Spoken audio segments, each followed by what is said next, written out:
As a youngling in my tribe, I was always fascinated by the stories of my ancestors and the glory of our once mighty empire. The stories my family had passed down to me, the traditions, all filled with so much magic and achievements on all matters.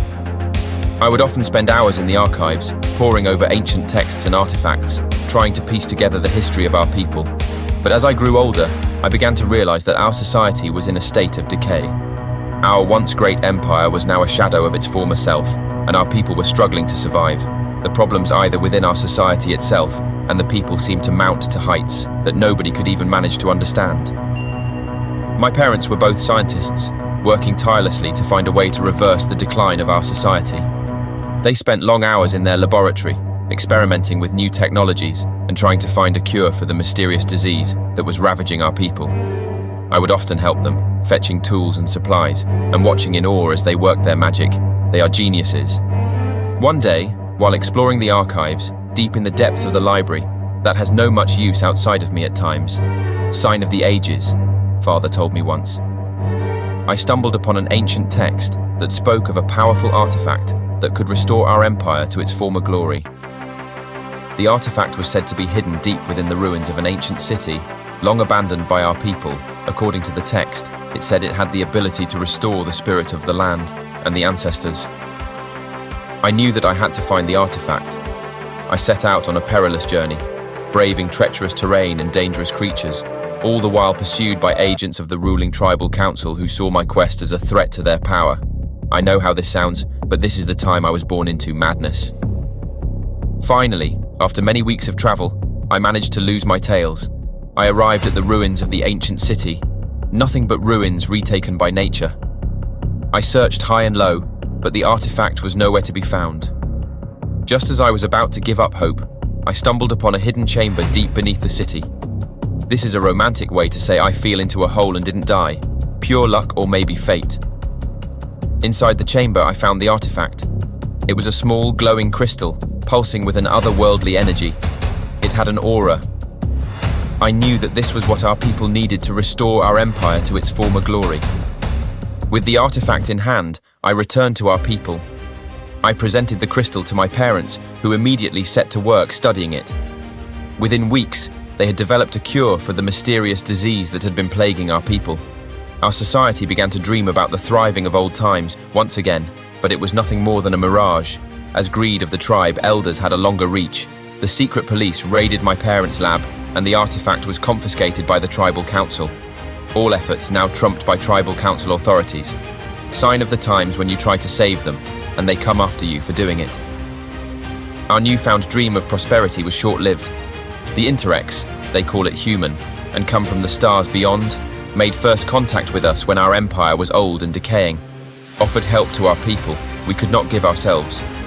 Rather than go to war against a more vibrant and powerful species, the tribal leaders decided to ally themselves with them instead. I thought this was the only smart decision I've seen from the tribal council in my entire life. It gave us a chance. To this day, now in my adult life, I still wonder what happened to the crystal. Welcome to my channel. I hope you enjoyed my short story on the lost KINEBRACH race, once allied to the Interrex, an ancient but extremely advanced human empire deep within the stars. Today, we are going to explore the fascinating history of the KINEBRACH, a simian-like humanoid alien species from the Warhammer 40K universe. They were known for their physically powerful, stocky build and advanced technology, which was even more advanced than that of the Imperium at its height in the Great Crusade era of the early 31st millennium. However, the KINEBRACH Empire was old and decaying by the time the humans of the Interrex made first contact with them. Rather than go to war against a more vibrant and powerful species, the KINEBRACH decided to ally themselves with humanity instead. This decision had far-reaching consequences that would ultimately lead to the downfall of the KINEBRACH species. Join me as we delve into the fascinating history of the KINEBRACH and uncover the secrets of their advanced technology and their tragic fate. Let's get started. The KINEBRACH were a species of simian-like humanoid aliens who coexisted with the humans of the Interrex culture before the Great Crusade. Long before humanity had spread across the stars from their homeworld of Terra, the KINEBRACH ruled a large and mighty interstellar empire located among the worlds of the Segmentum Pacificus, known in the late 41st millennium as the Khan Group. including what is now the fortress world of Jargo. However, by the time the humans of the Interrex made first contact with them, the KINEBRACH Empire was old and decaying. The KINEBRACH, rather than go to war against a more vibrant and powerful species, decided to ally themselves with humanity instead. Thus, the KINEBRACH were taken under the wing of the Interrex, with certain limitations placed upon them. The foremost of these was that no KINEBRACH was allowed to carry arms, save in times of war.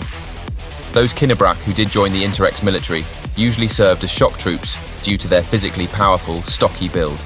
KINEBRACH technology, at the time of the Interrex's first contact with the Imperium of Man, was very advanced. In some ways, it was even more advanced than that of the Imperium at its height in the Great Crusade era of the early 31st millennium, though KINEBRACH military technology lagged somewhat behind its Imperial equivalents. This was one reason why the Interrex was able to progress so quickly as a unified culture. The KINEBRACH's weapons, in particular, were of interest to both the Interrex and the Imperium, as they had clear ties to the Chaos powers.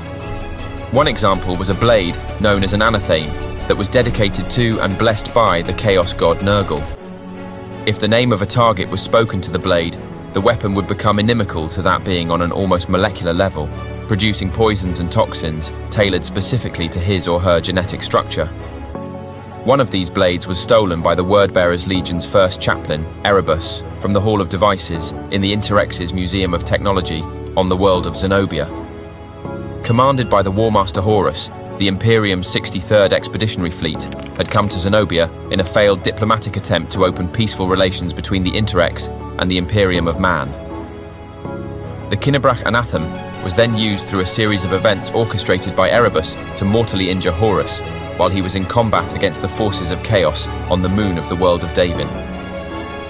This mortal wound forced Horus Astartes in the Lunar Wolves Legion to bring him to the Temple of the Serpent Lodge on Davin in a desperate attempt to save his life.